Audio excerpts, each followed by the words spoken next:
கடந்த காலங்களில் அதாவது யாழ் மாவட்டத்தை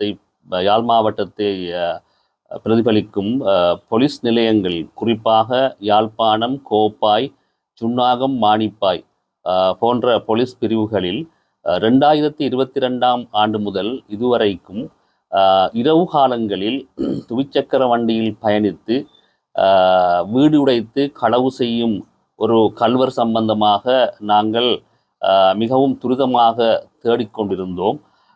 இது சம்பந்தமான சரியான தகவல்களை திரட்டி குறிப்பிட்ட சந்தேக நபரை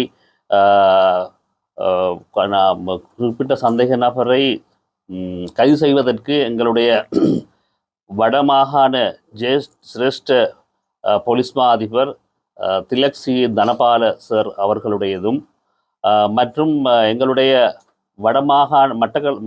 யாழ்ப்பாண மாவட்ட பிரதி போலீஸ் மா அதிபர் காளிங்க ஜெயசிங்க சார் அவர்களுடைய பணிப்புரையில் வேண்டுகோளின் இணங்க சஹகார போலீஸ் அதிகாரி MSM ஜரூல் ஆகிய என்னை விசாரணை குழு ஒன்றை நியமித்து இந்த குறிப்பிட்ட சந்தேக நபரை கைது செய்வதற்காக நடவடிக்கைகள் மேற்கொள்ளுமாறு எனக்கு கட்டளை பிறப்பிக்கப்பட்டது. அந்த வகையில் யாழ்ப்பாண மாவட்ட குற்றப்புலனாய்வு திணைக்கள அதிகாரி உத்தியோகத்தர்களையும் மற்றும் யாழ் போலீஸ் நிலைய குற்றப்புலனாய்வு அதிகாரிகளையும் உட்கொண்டு பல நடவடிக்கைகளை மேற்கொண்டோம். நாங்கள் சந்தேகத்துக்குரிய அந்த நபரை கைது செய்வதற்காக பல வழிகளில் கடுமையான நடவடிக்கைகளை முன்னெடுத்தோம்.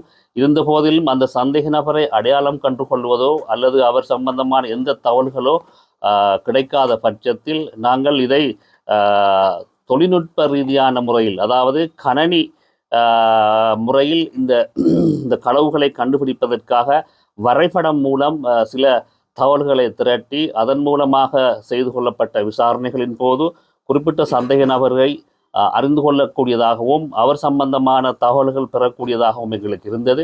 அந்த வகையில் அந்த சந்தேக நபரை நாங்கள் எங்களுடைய யாழ் மாவட்ட குற்றப்புலனாய்வு பிரிவின் உப பொறுப்பதிகாரி உப போலீஸ் பரீட்சக இந்திக அவர்களுடன் ஒரு குழுவை நியமித்து என்னுடைய கட்டளையின் பெயரில் அவர்கள் கொழும்புள்ள ப்ளூமென்ட்ரல் என்னும் இடத்துக்கு சென்று அந்த குறிப்பிட்ட சந்தேக நபரை கைது செய்யக்கூடியதாக இருந்தது.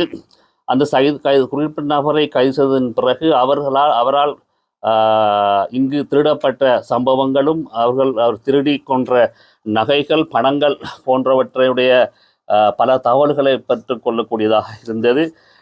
இவர் சுமார் 2022ஆம் ஆண்டு தொடக்கம் இதுவரை யாழ் மாவட்டத்தில் 35க்கு மேற்பட்ட வீடு உடைப்புகள் செய்து களவுகளை மேற்கொண்டுள்ளார் என்பதை அறிய தருகின்றோம். அது மட்டுமன்றி அவர் தங்க நகைகள் 300 பவுன்களுக்கும் அதிகமான தங்க நகைகளையும் 60 லட்சம் ரூபாய்க்கு மேலதிகமான பணத்தையும் களவு செய்துள்ளார் என்ற தகவல்களையும் பெறக்கூடியதாக இருக்கின்றது. அந்த வகையில் அவர் சம்பந்தமாக மேலதிக விசாரணைகள் நடத்தி கொண்டிருக்கின்றோம். இவருடன் சேர்ந்து இவர் இங்கு கொழும்பு பிரதேசத்திலிருந்து இங்கு வந்து யாழ்ப்பாண பிரதேசத்தில் இந்த களவுகளை செய்து மீண்டும் கொழும்புக்கு சென்று அந்த நகைகளை விற்பனை செய்கின்றவராக காணப்பட்டிருந்தார். அவர் இந்த நகைகள் விற்பனை செய்த இன்னும் 3 சந்தேக நபர்களையும் நாங்கள் கைது செய்து அவர்களையும் தடுப்பு காவலில் வைத்துள்ளோம். அது மட்டுமன்றி இந்த நபர் தற்போது போலீஸ் தடுப்பு காவலிலே வைக்கப்பட்டு விசாரணை செய்து வருகின்றார். இதுவரையில் யாழ்ப்பாணத்தில் யாழ்ப்பாண போலீஸ் பகுதி பிரதேசத்தில் நடைபெற்ற 12 களவுகள் சம்பந்தமாக இவர் தகவல்கள் தந்திருக்கின்றார். அது மட்டுமன்றி கோப்பாய் பிரதேசத்திலும் அதே மாதிரி 10க்கு மேற்பட்ட களவுகள் சம்பந்தமான தகவல் தந்திருக்கின்றார். அச்சுவேலி பிரதேசத்திலும் கடைசியாக செய்த 2 களவுகளும் அச்சுவேலி போலீஸ் பிரதேசத்தை பொறுத்த செயலாக காணப்படுகின்றது. இந்த வகையில் இவர் இற்றைவரைக்கும் செய்த களவுகளின் அடிப்படையில் பார்க்கின்ற போது சுமார் 66 மில்லியன் பெறுமதியான உடைமைகளை களவாடி உள்ளார் என்று கூறக்கூடியதாக இருக்கின்றது. ஆகவே பொதுமக்களிடம் நாங்கள் மிகவும் தாழ்மையாக கேட்டுக்கொள்கின்ற விஷயம் என்னவென்றால், போலீசாரின் கடமை மக்களுடைய உடைமைகளையும் அவர்களுடைய உயிர்களையும் பாதுகாத்து அவர்களுக்கு நிம்மதி சந்தோஷமான வாழ்க்கை ஏற்படுத்தி கொடுப்பது. அந்த வகையில் மிகவும் கடினத்துக்கு மத்தியில் இந்த விசாரணைகளை மேற்கொண்டு இந்த சந்தேக நபர்களை கைது செய்துள்ளோம். ஆகவே நீங்கள் யாழ்ப்பாண மாவட்டத்தில் வாழ்கின்ற பொதுமக்கள் யாவரும் இந்த இந்த நிலையை இந்த போலீசாரின் இந்த நிலைமையை அறிந்து கொண்டு எங்களுக்கு இப்படியான களவுகள் நடக்கின்ற போது மென்மேலும் தகவல்களை வழங்கி ஒரு நிம்மதியான சமூகத்தை வாழ வைப்பதற்கு உதவுமாறு மிகவும் தாழ்மையிடம் பொதுமக்களை கேட்டுக்கொள்கின்றோம். நன்றி.